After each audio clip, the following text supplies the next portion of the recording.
Bem, bom dia a todos. Obrigado, Francisco, pelo convite. Um prazer estar aqui. Meu objetivo aqui é a gente montar uma mesa para discutir um pouquinho a respeito da 14.533, que estabeleceu aí a Política Nacional de Educação Digital, super importante no processo de transformação digital. E a gente vai ter aqui representantes das 4 hélices, representantes da área educacional, da área governamental, da área de empresas e também da sociedade. Então, eu vou chamar aqui para frente, eu acho que é melhor, né, Francisco, sentar na mesa, ou você prefere que cada um faça a apresentação? Tá bom. Eu vou, então, convidar aqui primeiro o professor Clóvis de Souza, do Centro Paula Souza, então, tomar um lugar ali na cadeira, né? Pode ser? Vai dar para ver, né? Também a Stephanie Vilela, do CIESP. Obrigado, Stephanie.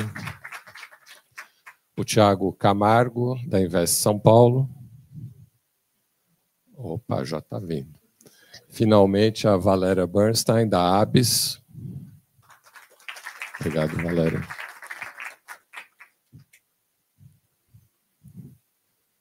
Vou sentar aqui e eu vou passar já direto a palavra primeiro. Opa, já está chegando aqui. Tiago. Obrigado, Tiago. Tudo bem? À vontade. Passar a palavra, então, para o professor Clóvis, para ele, então, fazer as considerações dele ali como representante do Centro Paula Souza, falando um pouquinho aí a respeito da 14.533 e também da questão da expansão do Movimento Brasil Digital. Obrigado.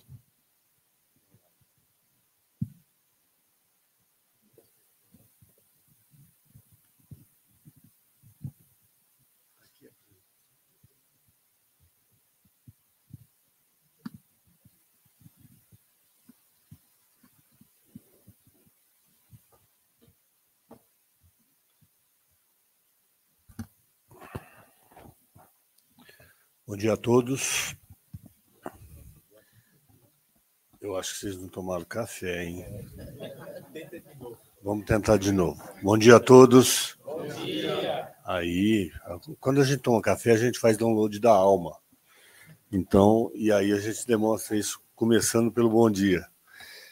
Bom, pessoal, estamos aqui no evento promovido aí pelo Instituto Brasil Digital.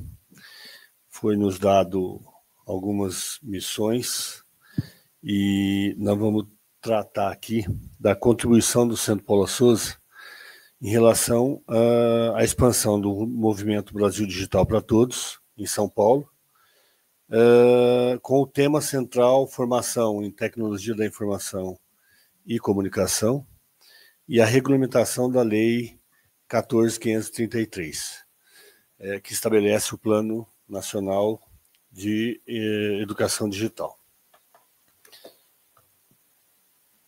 Só para a gente nortear a apresentação, vou fazer um breve relato aí do contexto da Lei 14.533, falar um pouquinho do Movimento Brasil Digital para Todos, a formação profissional em TIC dentro do Centro Paula Souza, algumas propostas, algumas provocações, vamos chamar assim, porque a partir daqui a gente começa também pensar e discutir sobre essas propostas para que não fique só no papel, né? Então a gente tem que ter propostas que a gente olhe e consiga enxergar, não, peraí, isso aí dá para fazer, né? Porque se a gente coloca uma meta muito longe e você olha e não tem perna para chegar lá, não vai adiantar, que a gente sabe que vai ficar no meio do caminho.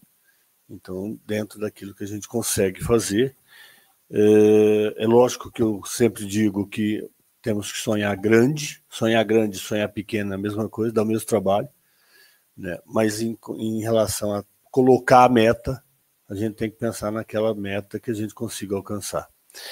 E aí uma pequena conclusão e uma chamada a todos aí à ação. Bom, muito bem. Só fazendo um pequeno resumo, Eu vou deixar claro o risco que vocês correm primeiro, né? Dar um microfone na mão de um professor e falar que ele tem 15 minutos. Eu confesso que eu tô doido aqui para a gente gastar umas 3 horas, mas aí o seu Francisco, o professor Francisco, vai me matar. Eu vou tentar ficar dentro desse tempo. Mas a lei 14.533, a gente só tem que tomar cuidado porque ela é muito parecida, né, em termos de número, com a 14.133, e aí quem está no governo sabe o que significa essa lei, né, o tanto que ela deu uma bagunçada no dia a dia para a gente aí, que é a lei de licitação, pessoal. Mas essa é a 14.533, ela foi sancionada pelo presidente Lula em 11 de janeiro de 23, e ela traz, em resumo, 4 eixos principais. Ela fala sobre, ela versa e determina, né, vamos falar assim, sobre inclusão digital, educação escolar, capacitação e pesquisa. Inclusão digital de uma forma mais equilibrada, educação escolar como componente mesmo, capacitação, porque não adianta eu colocar isso nos nossos currículos e não capacitar os nossos professores, e o investimento na parte de pesquisa. Eu costumo dizer que a pesquisa, quando ela é provocada por algo de fora, ela tem um papel para devolver para a sociedade. Mas ela tem um papel principal, que é pesquisar sem ser provocado e apresentar para a sociedade, gerando uma demanda para a própria sociedade. Então, a pesquisa tem esse papel, e essa lei ela traz um apontamento em relação a isso bem interessante. Com isso, a gente tem alterações tanto na LDB 93/94, que é lá de 1996, e na BNCC. Cenário atual em São Paulo. Por incrível que pareça, em São Paulo, pelo levantamento aí que nós temos pelo MEC, tem dados estatísticos em cima disso, nós temos 70% das escolas com internet de alta velocidade. Ou seja, nós temos um déficit em São Paulo de 30%. Se considerarmos que São Paulo é a locomotiva do Brasil, imagine como está o restante. Se São Paulo tem 30% de escolas, de estabelecimentos escolares, que não tem internet de alta velocidade, imagine como que está a inclusão. Vamos começar pelos alunos. Nós não estamos nem falando da população de forma geral. Bom, que jeito que está a inclusão dos nossos alunos em relação à parte digital. Do outro lado, nós temos um cenário nacional apontando um déficit de 530 mil vagas em tecnologia da informação e comunicação por ano. 530, meio milhão de vagas por ano que são geradas, e que o pessoal está louco aí atrás de profissionais e procura a gente na academia e fala: olha, eu preciso de gente, eu preciso de gente pelo menos começando a estudar.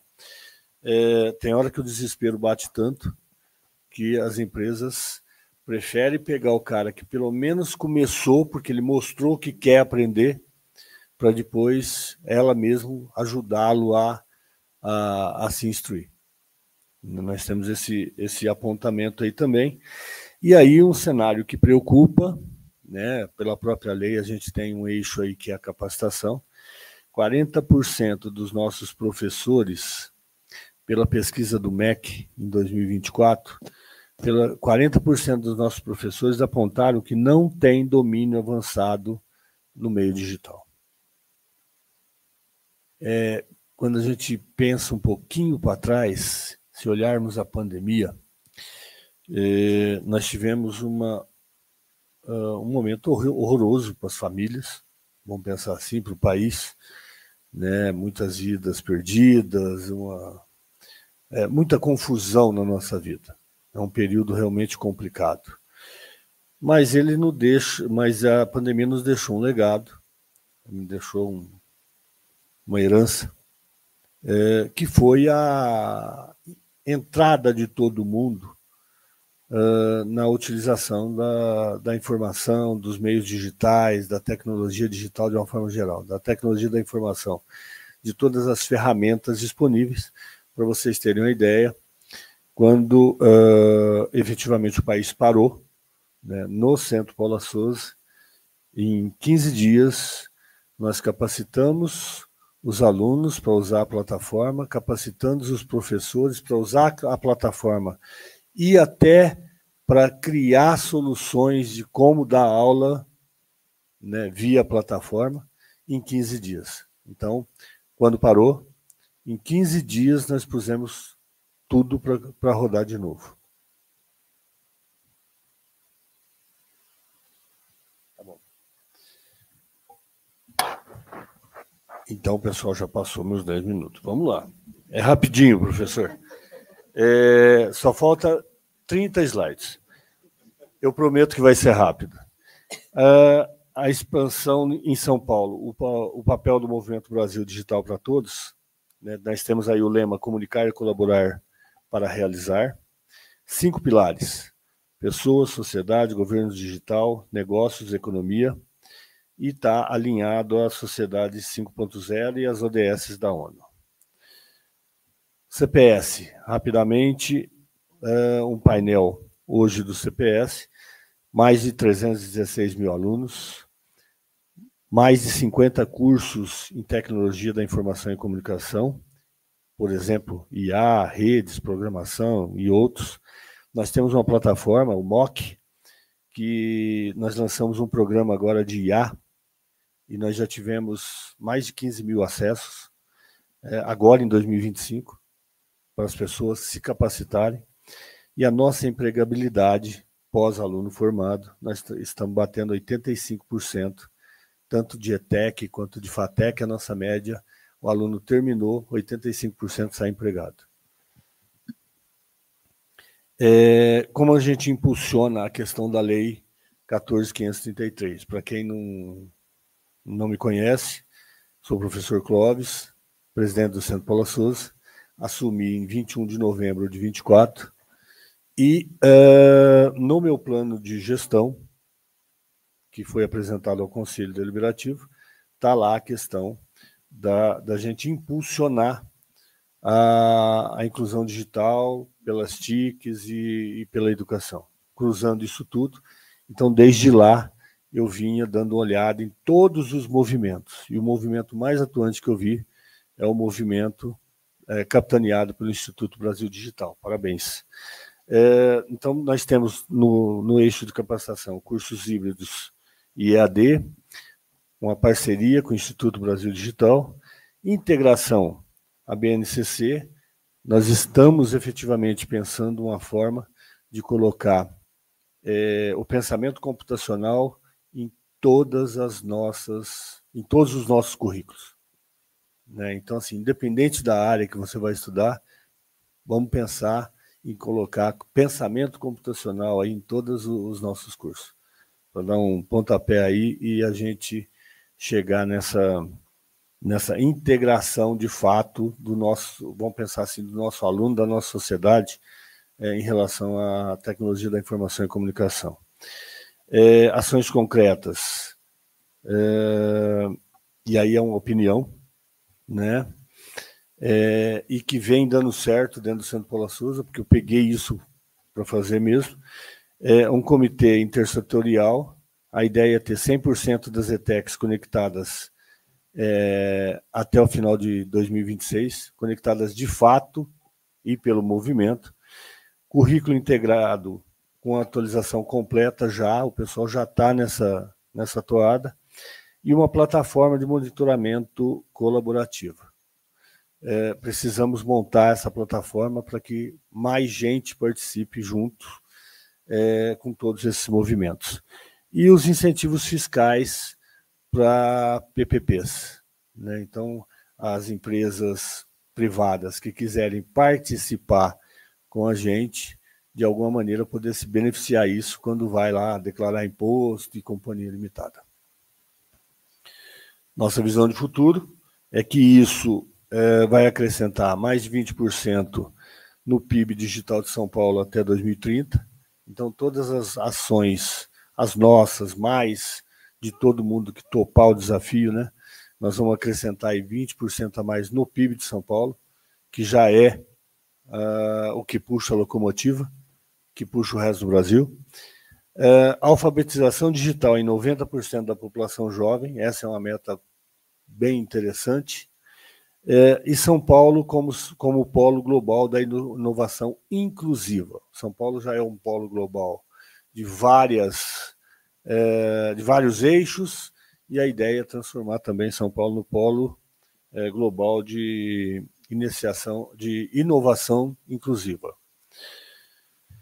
Juntos pelo Brasil Digital para Todos, nós temos que transformar desafios em oportunidades. Agradeço ao nosso painel pela paciência e ao Instituto Brasil Digital pela oportunidade. Abraço a todos. Bom dia a todos. Eu sou a Stephanie, estou vindo representar a Ciesp, mas na verdade eu faço parte do SESI São Paulo. É uma honra participar desse evento, pois eu fui aluna do SESI durante a vida inteira.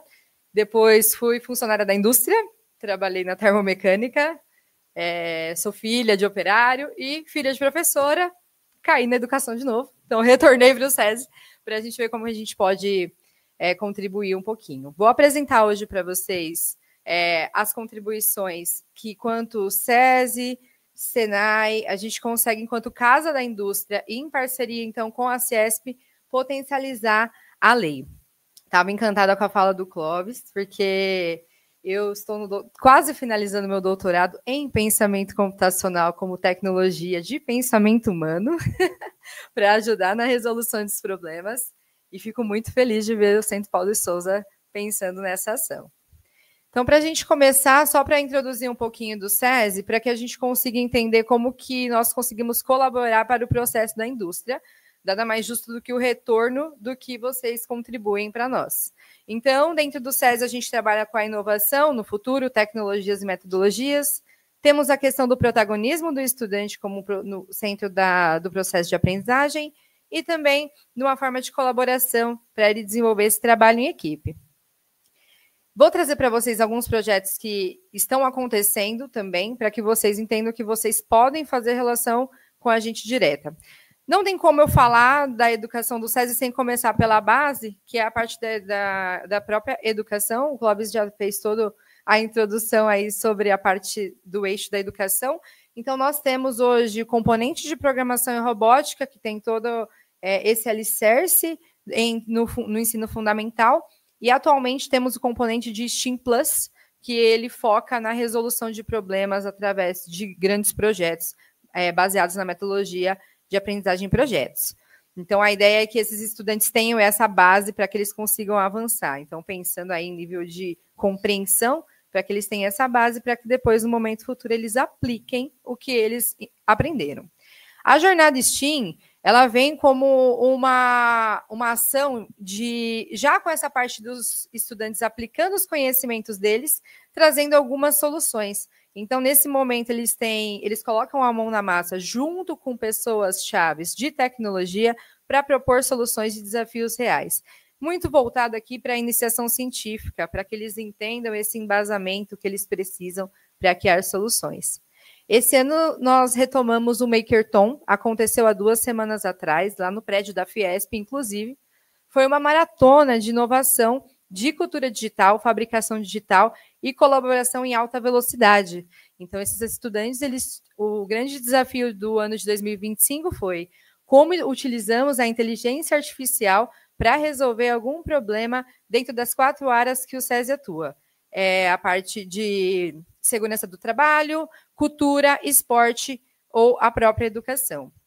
O projeto que ganhou, ele vai representar o SESI na FENIC, que é a Feira Nacional de Iniciação Científica, e aí foi muito engraçado, porque quando eu trabalhei na termomecânica, eu era responsável pela parte dos patrimônios, né? Todo mundo sabe o quanto isso é complexo, as plaquinhas, isso há mais de 10 anos atrás. E qual foi a solução que ganhou? Exatamente a solução disso, que é como controlar os patrimônios de forma mais rápida e integrada com o sistema RFID.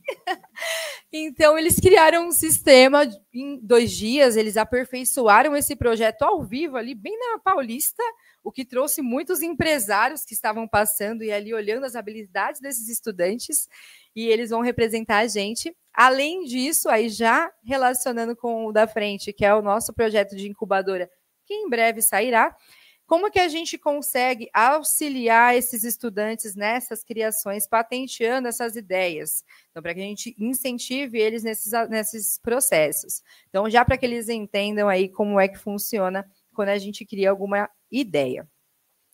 Partindo, aqui tem só um... Deixa eu ver se... não tem música, é só para mostrar para vocês como é que foi esse momento, né? Então, ali, ó, bem ao vivo, estava acontecendo os 2 eventos ao mesmo tempo. Então, tinha tanto painéis de iniciação científica e soluções, como o Makerton na parte de fabricação digital. Tá? Então, ali, os estudantes, todos ali, na jornada STEAM tinha fundamental e médio, no Makerton, alunos do ensino médio. Então, ali, uma grande ação aconteceram agora em setembro, nos dias 16 e 17, eu acho. Foi muito interessante. Está nas redes sociais também depois, eu acho que vocês podem acessar. E aí, pensando no SESI agora como sociedade, como ele pode contribuir para a política em relação à sociedade, nós temos, né, eu acho que todo mundo já deve ter ouvido falar, a nossa grande representatividade em torneios de robótica. Mas o porquê? É só robótica? Não. Principalmente a questões do torneios da FIRST, nós temos uma ação social. Como que a gente devolve para a sociedade e como que a gente consegue incentivar e a gente consegue divulgar melhor a questão da tecnologia para todos. Então, dentro disso, principalmente na questão, a FLL, que é a First Legal League, ela trabalha muito forte a questão de resolução de problemas, então a incubadora vem para ajudar bastante nessas resoluções. E na First Robotics Competition, que é a FRC, a gente também busca, muitas vezes, parcerias de empresas, né? Porque eles precisam de patrocínio para alavancar os projetos sociais. Que aí eles levam robótica para vários lugares do mundo e eles têm essa questão muito forte do impacto. Então, vira e mexe, eles estão buscando, temos vários representantes que ajudam aí e automaticamente já conseguem ver aí vários estudantes potenciais que podem ajudar a indústria também. Temos também a Unidade Móvel de Ciência e Tecnologia, que é uma unidade que vai para vários municípios com o foco de ajudar essa comunidade a ser mais inclusiva digital. Então, atualmente, ela vai ajudar os estudantes e os professores, né? Então, ali, desde 2023, quando ela implementou de maneira efetiva, foram mais de 1.000 professores e mais de 30 mil estudantes. E aí teve até vários relatos desses estudantes que vão para casa e ensinam os pais a como fazer algumas coisas. Então, a gente consegue aí uma ampliação muito mais significativa do que somente esse número de estudantes. E a gente trouxe um exemplo da Ardá, que é uma empresa de alumínio, né, de embalagens. Ela fez uma parceria com o SESI, porque é uma concepção da empresa de apoiar o desenvolvimento dos municípios nas quais ela está inserida. E junto com o SESI, nessa grande parceria, o SESI ajuda o município a formar os professores e os estudantes na área de tecnologia. Então, já avisando, né, eu conversei com uma das representantes, visando realmente o retorno desses estudantes para o mercado de trabalho, para a própria empresa. Então, é uma ação bem interessante aí que acontece. Aqui ao lado tem algumas fotos de como que isso funciona. Trouxe aqui algum exemplo do Senai, temos a representante aqui também, a Agnes, que a gente fez essa conversa, ela está ali, depois eu apresento para vocês. Esse é bem voltado com a ideia da indústria, no final deixo até o contato dela. Por quê, né? É a Saga Senai de Inovação, com a ideia de resolução de problemas das indústrias, tá? Na qual vocês podem inscrever, incentivar, enfim, as indústrias a colocarem qualquer problemática que eles tiverem, que os estudantes vão resolver isso, né? Logo, com algumas, várias questões, mas eles podem fazer isso. E aí tem 3 níveis, né? O Grand Prix Senai de Inovação, focado em ideação, que acontece ali em 3 dias. Eles têm alguns projetos relacionados com a parte de sustentabilidade, IA, até conversei com a Agnes explicou, esse ano temos Braskem, Toyota, né, e o Grupo Energia, exatamente nesses temas transversais. Então, os estudantes vai soltar o tema, eles têm que resolver, e essas contribuições ficam para a indústria. A questão do desafio de projetos integradores é um projeto um pouco maior, ali de 6 meses, que aí envolve também construção, né, e elaboração. Também, aí, independente da temática, de qual é o ramo da empresa, pode submeter algumas problemáticas ou algumas possíveis ideias que vocês precisem, necessitem, que esses estudantes ali estão capacitados para poder resolver. E o Inova Senai vem com a ideia de protagonismo, com a questão de mercado, noção de mercado, para quem entender valores, né, a questão de como que eles... essa parte mesmo do protagonismo, para que eles possam entender como que funciona essa questão do mercado. E aí a ideia de tudo isso, gente, é que esses jovens, né, eles têm ali uma resolução de problemas com um olhar nem tanto enviesado, então eles conseguem ter um olhar mais limpo, talvez soluções mais claras, a aceleração do desenvolvimento de soluções, também buscar estratégias de inovação aberta e valor agregado para a marca da empresa, e é uma forma do Senai retornar para vocês o que as indústrias investem em nós. E aí, com isso, já teve alguns dados da fonte Capgemini, que é a questão de 55% das empresas já afirmaram que aceleraram o processo de inovação, 60% já perceberam benefícios financeiros, né, o aumento da eficiência operacional, e 63% relatam um aumento do alcance de metas de sustentabilidade. Então, basicamente, né, os estudantes resolvem aí propõem várias soluções aí para as indústrias de forma gratuita, e aí nisso também já é um grande aquário de pessoas muito potenciais. E já caminhando para o encerramento, o SESI tem essa iniciativa muito voltada para a indústria, tá?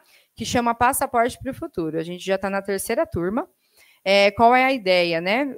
Visando a questão do déficit de profissionais qualificados, o SESI resolveu investir na formação e qualificação desses estudantes para que eles estudem fora do país. Né? Então, eles têm ali um tempo de aplicação, todo o investimento, tudo custeado. E qual é a contrapartida? Voltou, tem que trabalhar na indústria, né? Para você retornar tudo que você aprendeu e ajudar a fomentar a indústria no nosso país. Tá? Então, a ideia é que traga inovações nos processos industriais e, com isso, ter esse fortalecimento. E aí, aqui eu trouxe o eixos, né, da PND, que o Clóvis já tinha apresentado. Então, para que a gente consiga ver, né, não necessariamente cada um aí em cada um dos eixos, mas muitos eles se intercalam, para que a gente consiga ver como que todas essas grandes ações estão relacionadas diretamente com a CESP também, porque somos, né, ali a questão da Casa da Indústria, e aí para que a gente consiga entender que todas essas grandes ações nas quais vocês também podem entrar em contato conosco, que a gente pode apoiar aí no desenvolvimento e também na aplicação da lei. E aqui eu trouxe algumas pessoas representantes chaves aí que trouxeram algumas informações para nós. E qualquer dúvida, né, tanto eu ali tem meu e-mail, o da Agnes também, a Agnes está ali atrás, né, a Agnes levanta a mãozinha aí.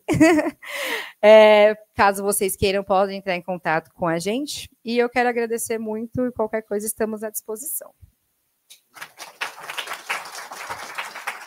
Obrigado, Stephanie. Bom, para ouvir um pouco a respeito das contribuições aí da área governamental, chamo o Thiago Camargo, da Invest São Paulo.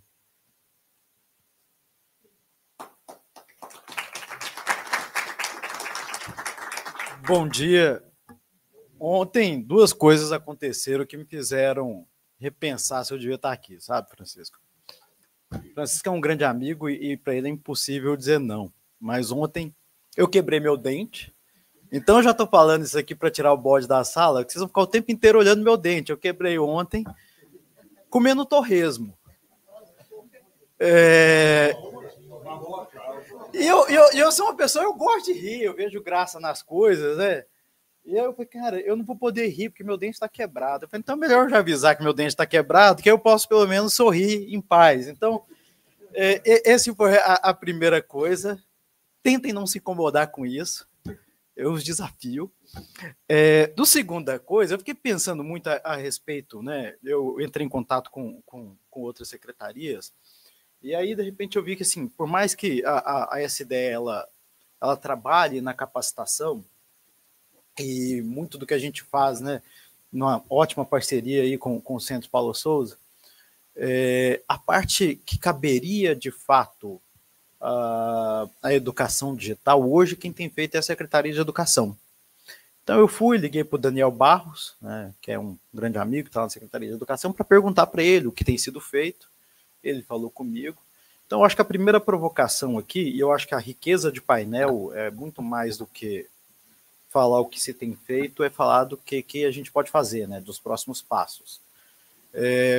Eu acho que a educação é quem pode ser, a SEDUC São Paulo é quem pode ser a grande parceira para a expansão da educação digital, de fato, em São Paulo. Atualmente, eles já estão fazendo, eles já têm lá uma disciplina que é de projetos, tecnologia e eletivas, onde isso claramente encaixa muito bem, né? É o projeto de vida, e onde encaixa ali também a parte de tecnologia e as disciplinas eletivas. Eles têm o feirão de disciplinas eletivas, eles já estão trabalhando na parte com os professores, porque você também tem a preparação dos docentes para a educação digital, já tem o centro de mídias, né, do estado de São Paulo.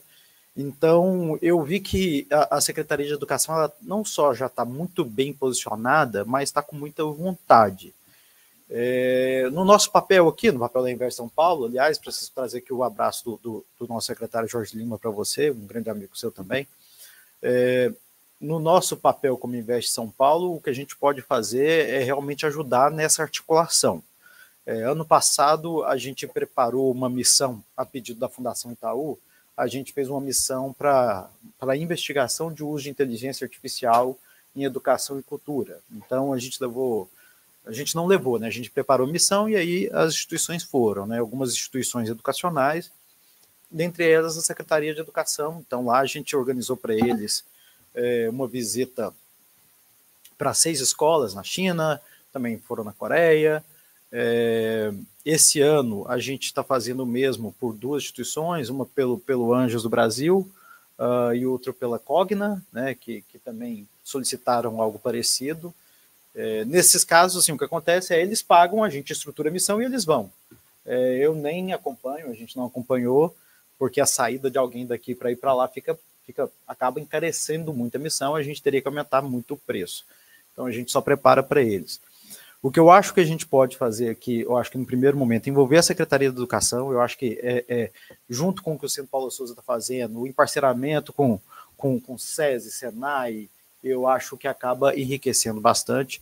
Num segundo ponto, caso haja esse interesse, a gente pode investigar também em outros países como isso tem sido feito, para caso haja interesse, se monte uma missão para aqueles que estão interessados aqui.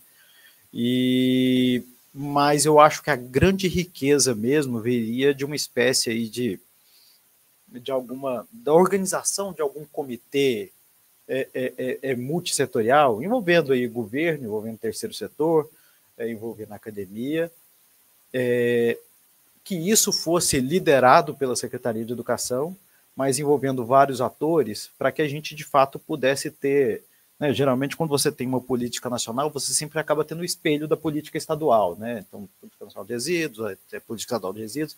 Então, eu acho que cabe fazer isso. Ontem eu pensei nisso, eu até preparei uma espécie do que seria uma possível governança disso, que eu posso compartilhar depois com você, Francisco. Uma pequena ideia, fiquei pensando nisso, assim, das limitações que a gente tem.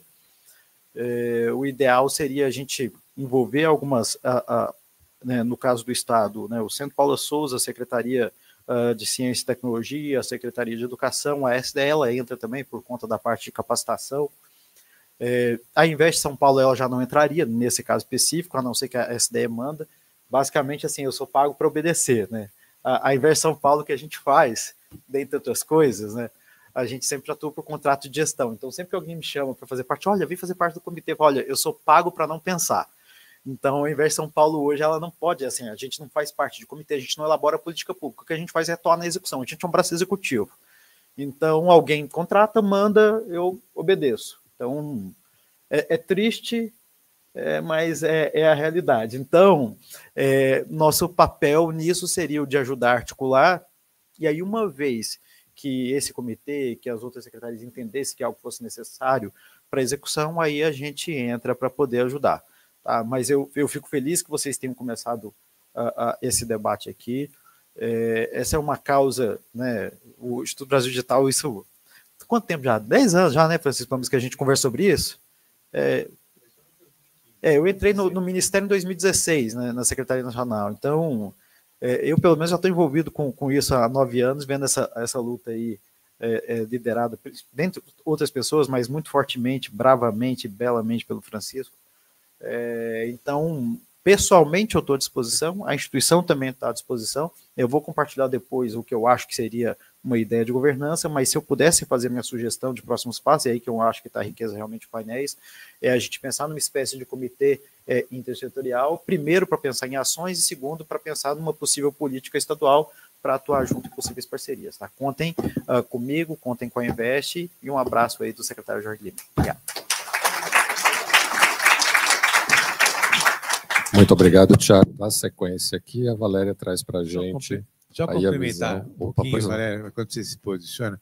O Tiago, Tiago, faz favor, fica aqui. Não, vem aqui, vai.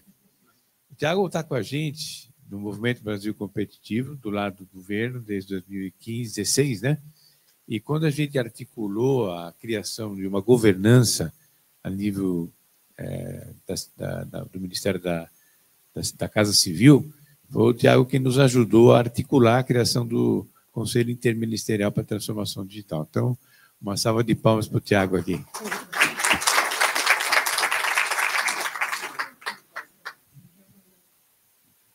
Bom dia a todos. Eu estou representando aqui o presidente da ABS, que é o Andrei Gutierrez, ele manda um grande abraço.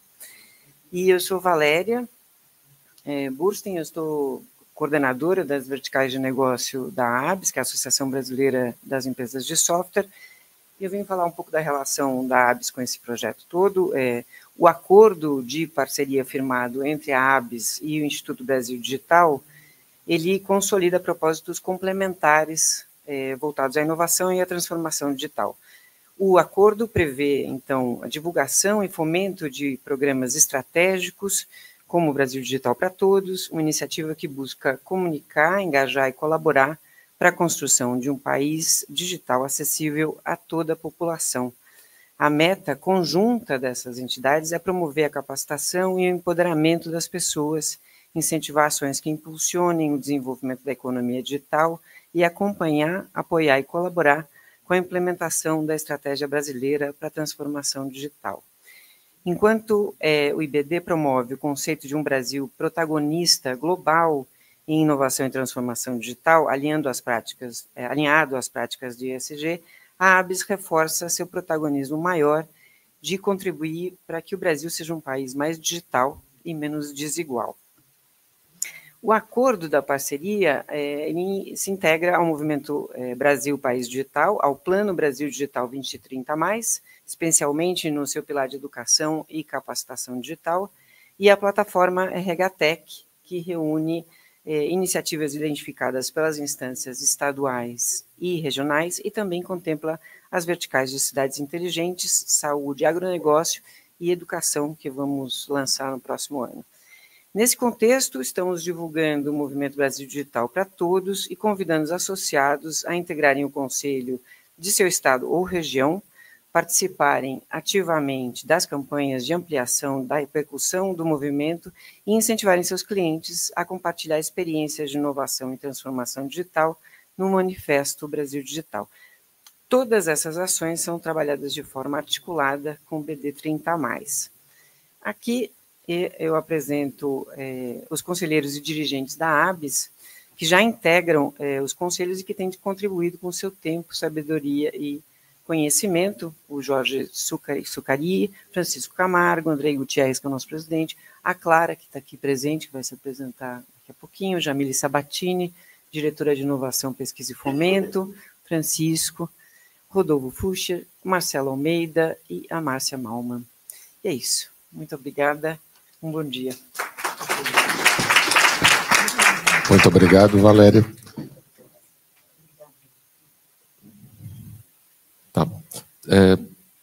Bom, primeiro queria agradecer aí a contribuição de todos. Eu, muito brevemente, aqui eu acho que foi um painel muito rico. Queria só colocar aqui a questão do Clóvis. Ele colocou inicialmente uma série de desafios na implementação da 14533, em especial por conta, num estado como São Paulo, a gente ainda tendo déficit de acesso às redes digitais, então a gente tem que estender isso para locais mais longínquos aqui do país, o quanto isso realmente é um grande desafio. Toda a questão do déficit de vagas qualificadas na área de tecnologia de informação e comunicação no mercado e o quanto isso vai atrasar o desenvolvimento do país e, finalmente, a importância da gente trabalhar o domínio das tecnologias de informação e comunicação junto aos docentes, porque são eles que vão estar formando essa nova geração. E se para São Paulo os números já são preocupantes, imagine para o resto do país. A Stephanie trouxe aí uma visão muito interessante, que é a necessidade da gente trazer essa juventude para a área de STEAM. Essa é uma dificuldade que existe não só no país, mas também no exterior, mas particularmente no Brasil. Isso é mais sintomático, porque os outros países a gente já teve aí uma série de desenvolvimentos, e é interessante ver toda a série de iniciativas que eles têm feito, particularmente trabalhando com a questão de cultura maker, hackathons, e como as parcerias com empresas têm ajudado a alavancar e trazer essa juventude para que eles se interessem pelas áreas de tecnologia e também oferecendo oportunidade para que eles possam trabalhar no exterior e depois, ou estudar no exterior e depois trabalhar aqui no Brasil, trazendo todos os conceitos que eles adquiriram lá fora. O Tiago trouxe aí para a gente uma visão bastante interessante de que, no fundo, a Secretaria de Educação tem um papel fundamental, obviamente, na implantação da 14533.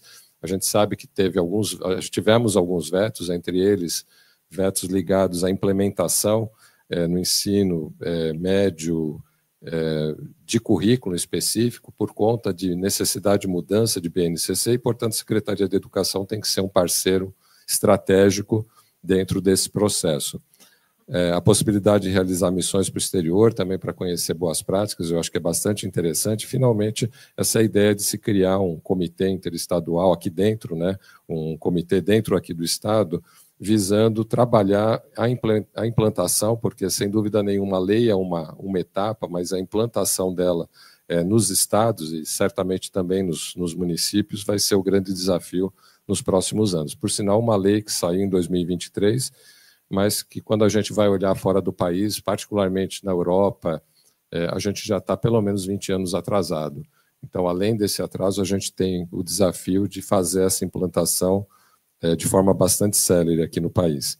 E, finalmente, a Valéria trouxe todas as contribuições que a ABS já vem fazendo na questão da educação, capacitação digital, e de que forma que vários conselheiros ali da diretoria, pessoas da diretoria da ABS, têm contribuído de forma decisiva para esse movimento do Brasil Digital para Todos, que é um movimento que se iniciou há 10 anos e que, com a 14533, sem dúvida nenhuma, ganha um impulso, mas que deixa a gente cada vez mais preocupado com o quanto ainda tem que ser feito para a gente conseguir ter realmente um processo de transformação digital aqui no Brasil. Bom, eu queria aqui agradecer a presença de todos. Eu não sei se alguém quer ainda fazer, a gente ainda tem alguns minutinhos, se alguém quer fazer alguma colocação para complementar aqui a sua fala. Ninguém? Francisco, passo a palavra para você fazer aqui o encerramento dessa fase antes do intervalo. Perfeito. Então, muito obrigado, Tiago, Clóvis, Stephanie, Valéria, em especial o professor Wagner, que está aqui conosco, fez um belo resumo, né, do que foi dito, e agradecer individualmente cada um de vocês por estar aqui, lembrando que esse trabalho só é possível porque todos se juntam para realizá-lo. Não tem como a gente fazer isso sozinho. Então, a gente conta muito com cada um de vocês, contribuindo aonde pode, no que está sendo dito aqui, nas áreas de atuação de vocês, para que a gente realize esse trabalho que é de extrema importância para as pessoas que moram nesse país. Tá? Então, muito obrigado. Um café agora, 10 minutinhos, e a gente volta para o último painel.